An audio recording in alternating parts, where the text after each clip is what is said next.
Hello again, class.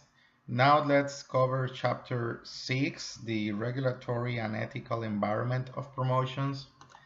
The learning outcomes for this chapter are to discuss the impact of promotion on society's well-being, to summarize the ethical considerations related to brand promotion campaigns, describe aspects of advertising regulated by the US government, summarize the regulatory role of the FTC, the Federal Trade Commission, explain the meaning and importance of self-regulation by marketers, and discuss the regulation of direct marketing, self-promotion, and public relations. This chapter is important because it touches on the positive and the negative, let's say, aspects of the effects of promotions. What are the pros and cons according to supporters and according to critics also. And on the positive side, promotional efforts are said to benefit society by increasing the standards of living through the lower product costs. As we look at earlier in the semester, in previous chapters, promotion stimulates demand and it increases the probability that new products will be well received and adopted by consumers. So this is something that fuels competition and fuels the dynamics of economic and industrial production, more jobs, revenues for firms, taxes paid to government, and it also contributes to the diffusion of innovations, right? Because there is an incentive for firms and producers to do things better at lower cost. And in order for these products to be sold to consumers, well, they need to be promoted and advertised. So that's one of the benefits that it is said promotion contributes to the well-being of society. Another reason or positive aspect of promotion is that of providing revenues and resources to the mass media industry. What do we mean the mass media industry? Well, we are talking about TV networks, radio stations, newspapers, all this sector of the economy which is in the business of communications. Well, they generate revenues, they have their they get their money through the paid advertisements, right? The advertisement that is paid for by companies and producers who want to communicate and send the message to the public, right? And this was true in the past with traditional media and still is true with nowadays online digital platforms. So you think, for example, of Twitter, Facebook, for example. Well, Facebook does not charge to the user, to the individual user like you or I, but they will charge, they get, they're sustain their business model through advertising, right? Through videos, through banners, etc. So that's another benefit of promotional efforts, promotional activities on firms and society. Another pro that we can say is also important, this pro is that it delivers information that is valued by consumers.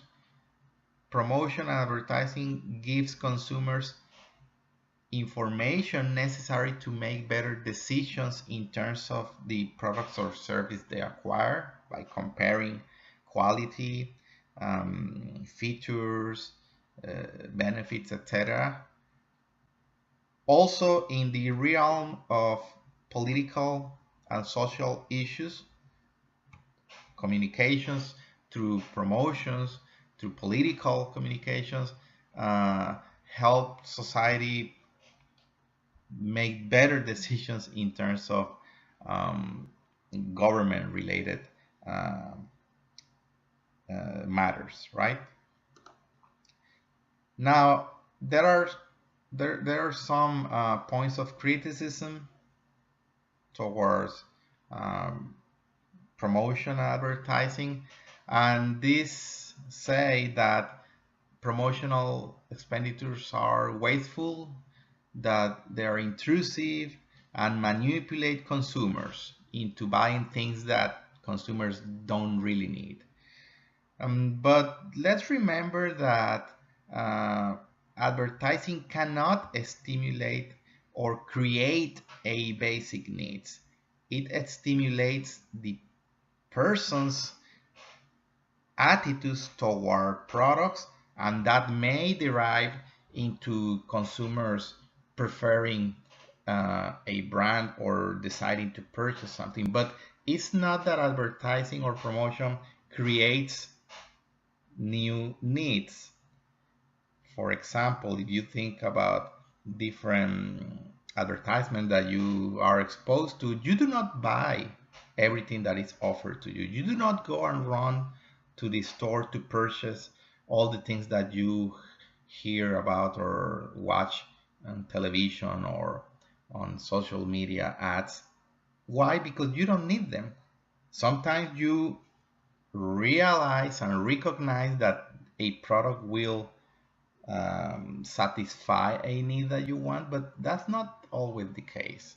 So that is not substantiated, that promotion advertising creates new needs. If you think about cigarettes and tobacco advertisements, well, some of you probably will buy cigarettes and tobacco because you saw an ad and you thought it would be a good flavor, a good taste, or it will make you look cool to others smoking. But some others of you who do not smoke, you see those ads and they don't have any effect to you. You probably will not go to buy those cigarettes because they try to tell in the ad that you will look cool and everybody will look cool to you, but you don't have that need to be perceived as cool by others, right, or popular. So in that case, the advertisement was not effective because you do not have such need. Another criticism is that advertisements are superficial, that they rarely furnish any useful information, right?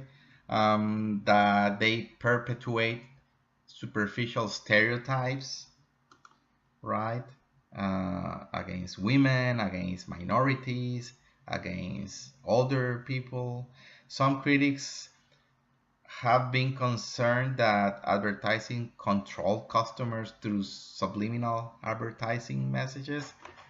But in this case, if you look the literature in marketing research that has been conducted over the last several decades, there is no evidence, there is no scientific um, evidence to document such effects, subliminal effects. So as far as marketing research studies results can tell, there is not such a subliminal effect. So this claim is not well supported.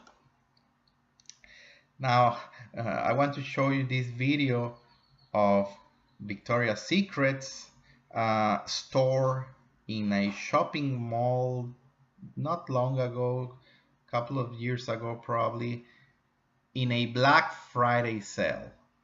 And people went, all customers crazy, fighting each other. And this is also one of those criticisms to promotion and advertising in terms of stimulating unnecessary purchases, and to the extent that it can create conflicts in society. Let's take a look to this brief video.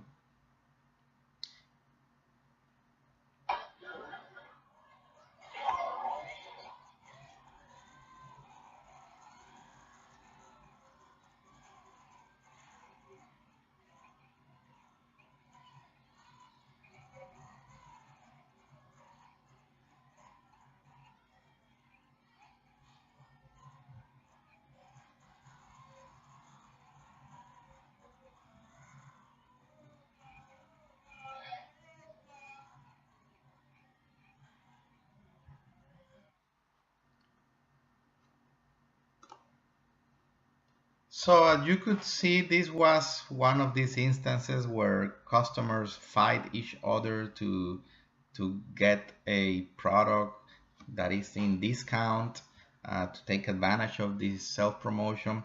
So that's another criticism to promotional activities in terms of making consumers behave irrational, right? And in this case, violent. What are, if we can synthesize in 5 dimensions these pros and cons of brand promotion? On one side, then, we have that supporters, advocates of brand promotion advertising say advertising is something that informs consumers, right? Whereas critics say it is trivial, it is unnecessary, it is something superficial. On one side, the supporters and advocates say advertising cuts costs. It will reduce the cost because it generates greater demand, and this brings economies of scale, and customers will benefit from the information they receive, so they make more efficient and informed decisions, which can translate into lower expenses. On the other hand, you have critics who said, well, advertising is just an added cost to the product, because you have to pay for the communications, for the commercial, for the television, for the radio, etc. So it's something that adds to the product for the final consumers. On one side, you have the view that advertising helps consumers into satisfying their needs, into making better decisions for satisfying their needs. But on the other side, critics said advertising exaggerates needs, right? Exacerbates the needs that consumers do not always have. Advertising is seen as an opportunity for portraying artful, creative messages.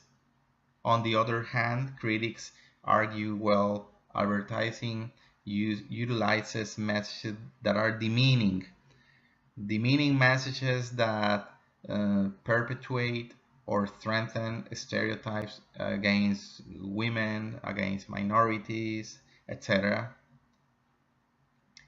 Advertising, on the other hand, advocates argue, supports media, because the TV networks and radio stations, newspapers, magazines, they are able to be in business because of the revenues generated through advertising.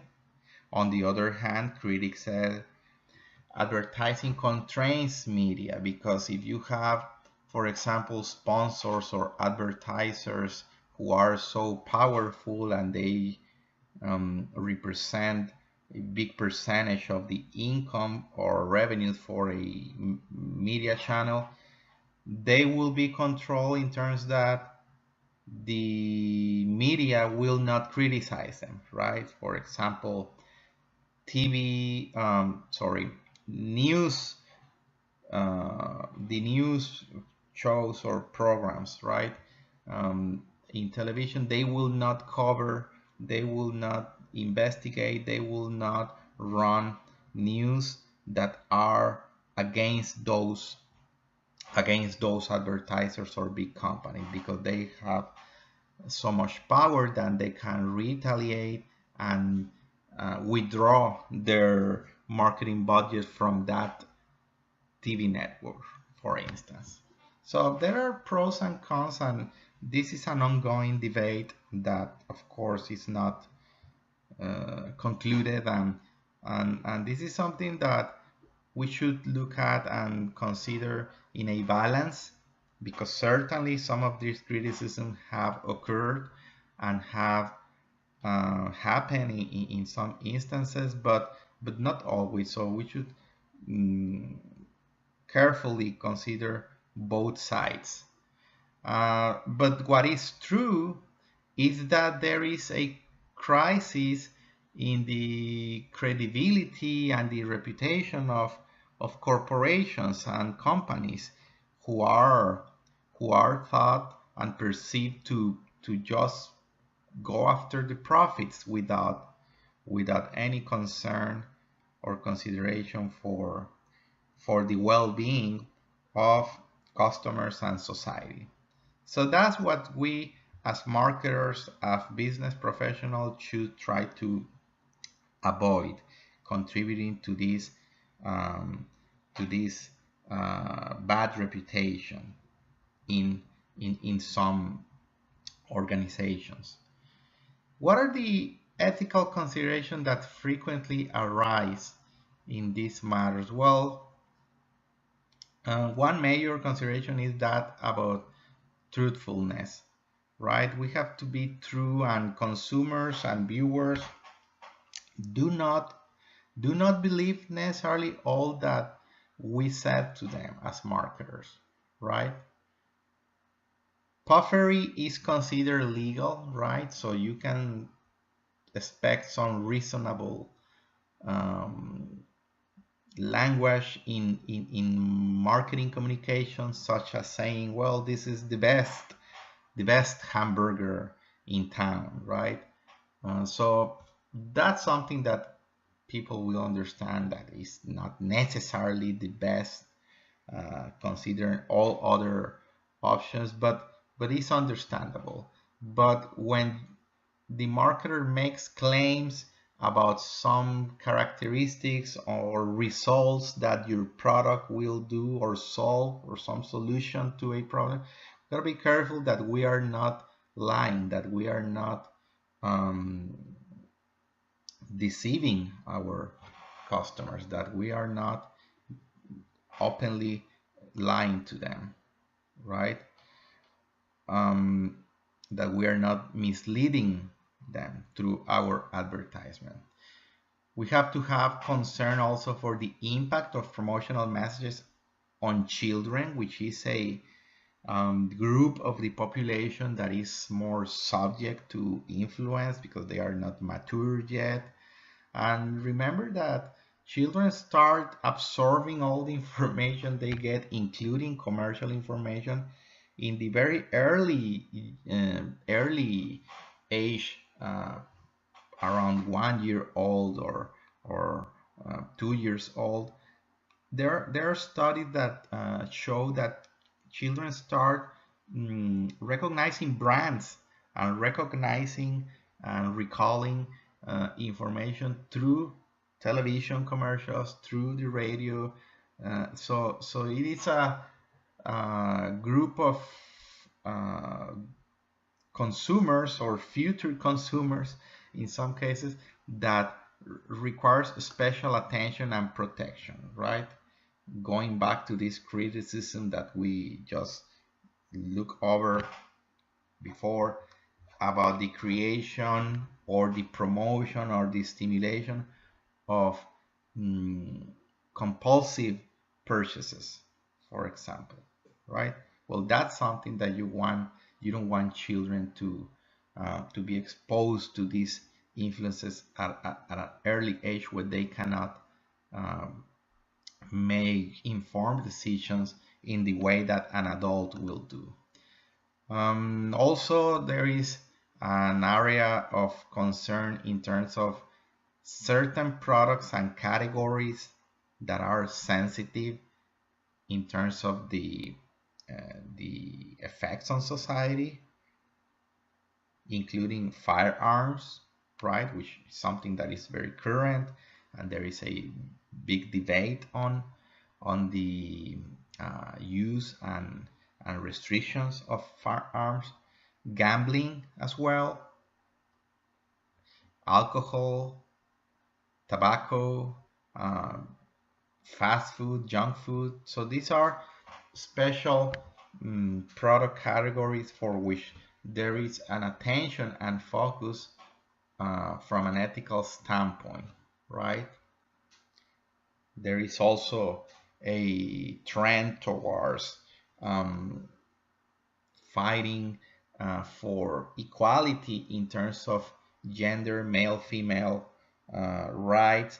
And one of these areas of criticism to advertising has to do with the way that women are portrayed by some marketers in some advertising materials, as we see here on the lower left hand side.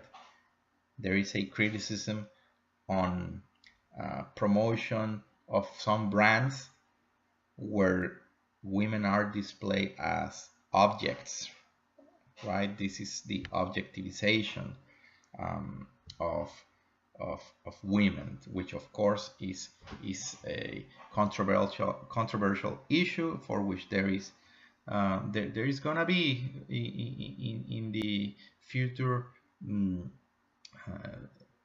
regulations addressing this. Some countries like the United Kingdom, they do have very strict regulations in this regard. They have boards or organizations, agencies that are in charge of monitoring this type of advertising campaigns, and they sometimes prohibit and remove they cancel this type of campaigns where they consider are demeaning towards women in this case. In the case of the United States regulation, advertisers should not engage in deceptive or unfair practices. And this is something we see all the time. For example, in the images, in the displays of the product that we see, maybe as you see in this hotel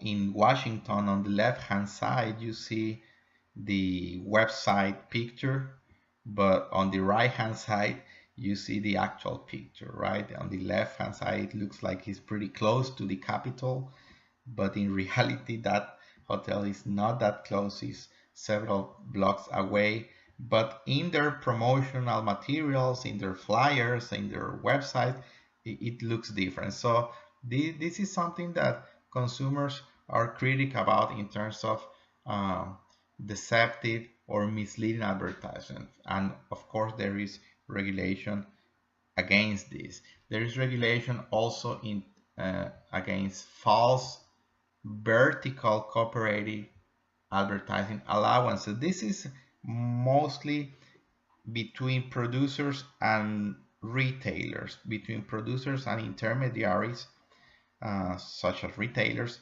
in terms of contributing to part of the cost for the promotional materials of retailers. A producer, a manufacturer may give or may pay for part of the advertising for a store, but this money, these allowances should be applied towards that advertising, because if those allowances are not applied towards that, technically it would represent a discount on the on the merchandise given to the retailer. And according to the regulation in the US, manufacturers should not give preferences. They should not have any favoritism, any special treatment in terms of giving discounts to some retailers but not to others.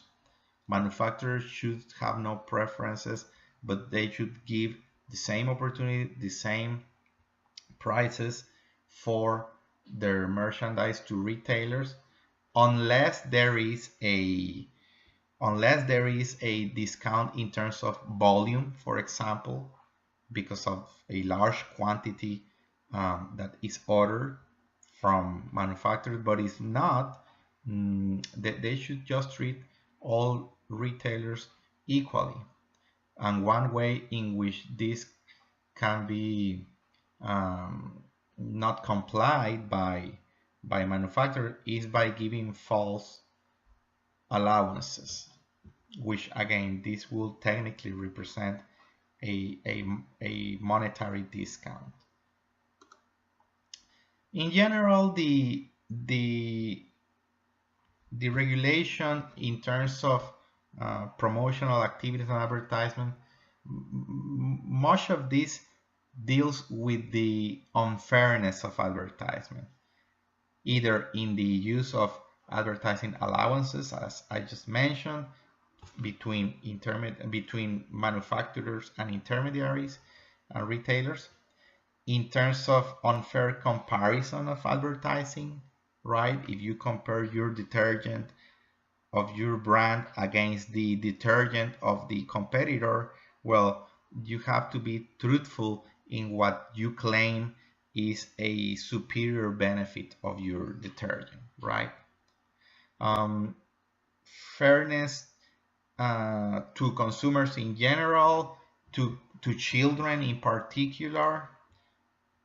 The legislation defines unfair advertisements as those acts or practices that cause or are likely to cause substantial injury to consumers, which is not reasonably avoidable by consumers themselves and not outweighed by the countervailing benefits to consumers' competition.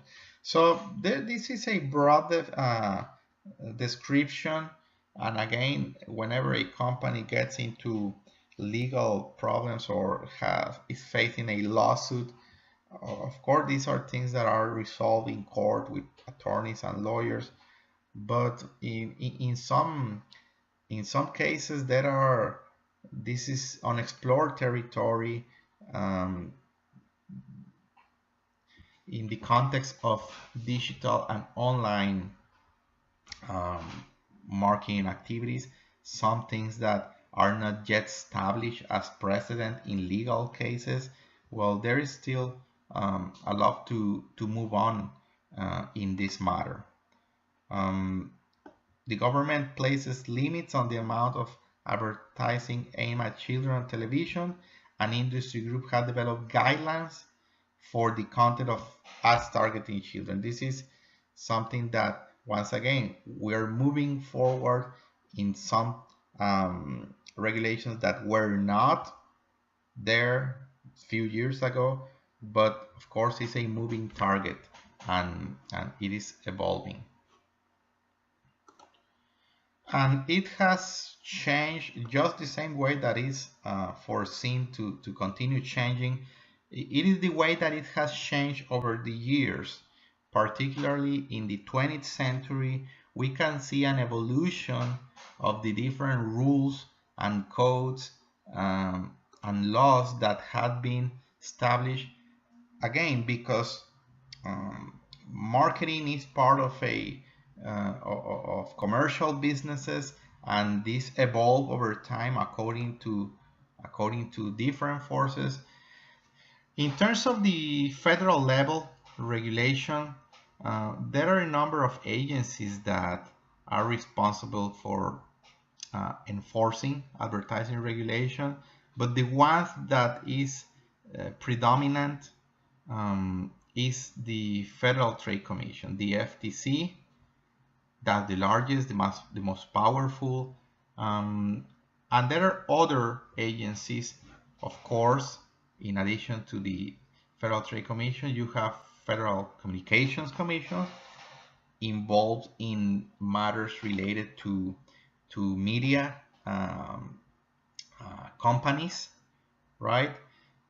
Food and Drug Administration, of course, related to the regulation of food products, medicines, drugs, right, which are large proportion of the products that we all buy, and of course have to comply with some strict rules and guidelines. Securities and Exchange Commission regarding financial services, U.S. Postal Services, mostly regarding the use of mail as a communication tool for sending sales promotions, for sending materials to consumers. Bureau of Alcohol, Tobacco, and Firearms and Explosive, the famous ATF, right, for that category of products. And there are a number of laws and regulations that in particular address some of the products or industries that are marketed to consumers. The main act is the Wheeler-Lee Amendment Act of 1938. This is the one that includes regulation about misleading and deceptive advertisement that we talked earlier, right? The Robinson-Patman Act, that's the one that has the regulation for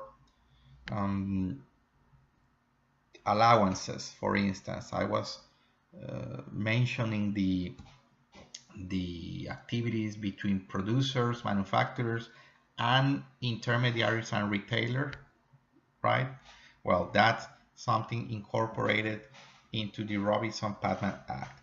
Some acts that are specific to certain industries, such as the Wool Products Labeling Act, the Fur Product Labeling Act, Textile Fiber Products Identification Act. You have Fair Packaging and Labeling Act, right, regarding the information that must be contained in packaging. You have Truth in Lending Act for financial services, for credit companies and banks. You have the Nutrition Labeling and Education Act, right? That's the ones, for example, that requires having nutrition facts on food products. The Federal Trade Commission has a number of responsibilities whenever there is misleading advertising, whenever there is unfairness to consumers in the way advertising and promotion is conducted. One of the remedies when there is a problem with a company, with a firm that is accused of incurring in these practices, one of these remedies is advertising substantiation. Basically, advertising substantiation is that if you say that your detergent cleans better than the other detergent of the other brand in your competition, you have to have documented that that is true. If the authorities, the FTC, ask for proofs, for evidence that about that claim that you're making, well, you have documentation. And of course, this is more critical in the case of drugs and medicines in the pharmaceutical industry, right? If you say that your medicine will relieve pain. Well, there should be some clinical tests and studies to support that. Otherwise, you would be incurring in a um, in a breach of the law. Consent order, what do we mean by this?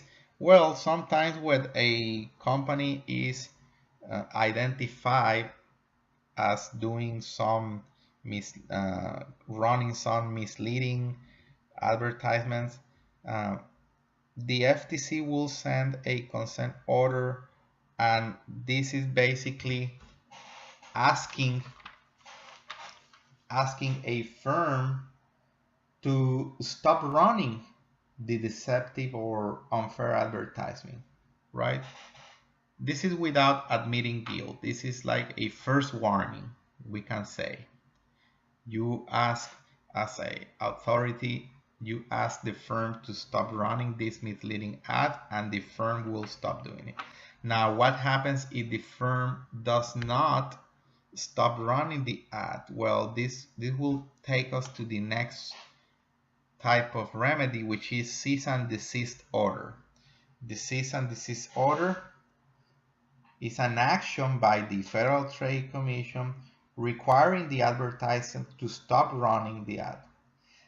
So for a temporary period, so that you can conduct hearings and determine whether the ad is deceptive or not. So in this case, you kind of you go into a break, the firm will stop running the ad, but in the meantime, that is not definitive.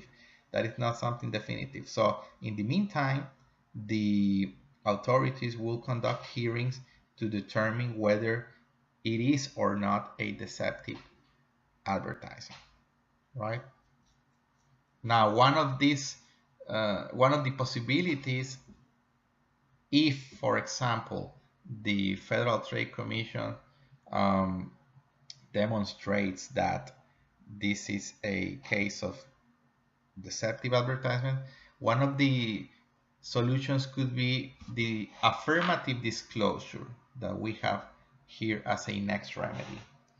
What is the affirmative disclosure? Well, this is an action requiring that important material or information that was absent from the previous ads, they are included in future ads. So maybe a solution to this will be that an advertisement that was not included sufficient information to consumers, now they must include that information, that material, to fully inform the customers about whatever matter is in question. And the last remedy is that of corrective advertising. Corrective advertising is requesting the advertiser to run additional ads to dispel a false belief created by deceptive advertising. If something that is considered misleading through an advertisement was transmitted to the public, well, you want to change that misperception, that wrong. You want to fix or correct the messages that were sent out to the public. How? Well, by launching another advertising campaign. This is something that happened not long ago in a lawsuit that Potts, the company, the moving company, launched against U-Haul because Potts started being successful with these boxes, and then U-Haul started doing the same. They launched a similar type of moving product. They were not called pods, but they used the term pods in their advertising material, as we see in this note here, right? And actually, the company Potts, they won a lawsuit against U-Haul, and most of this money that they settled for was utilized for corrected advertising, because U-Haul had been using the words pot or pots in their advertising. So this was considered by the judge to confuse and mislead consumers to believe that U-Haul's product was the same as pots. So they had to give this amount for launching a campaign for correcting the perception that had been created in the public. So these are really, as I said earlier, unexplored territories for which, because this was the largest sum, the largest amount of corrective advertisement that was granted in a lawsuit. So these are things that we will continue to see in the industry from a legal perspective. So what we can do as marketers, as advertisers, to try to prevent this type of problems? Well, of course, we should observe, and we have to abide to the laws, to the regulation that is there, but we can also do self-regulate ourselves, right? So many firms are doing this, not just being subject to what the federal regulation dictates, but also do our own part and being proactive. The American Marketing Association, for example, has its own code of ethics, which is promoted among its members.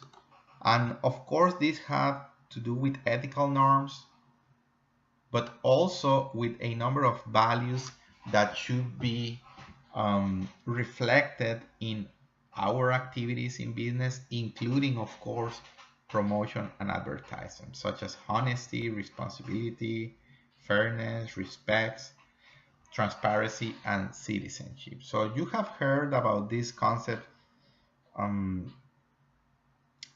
corporate social responsibility, CSR.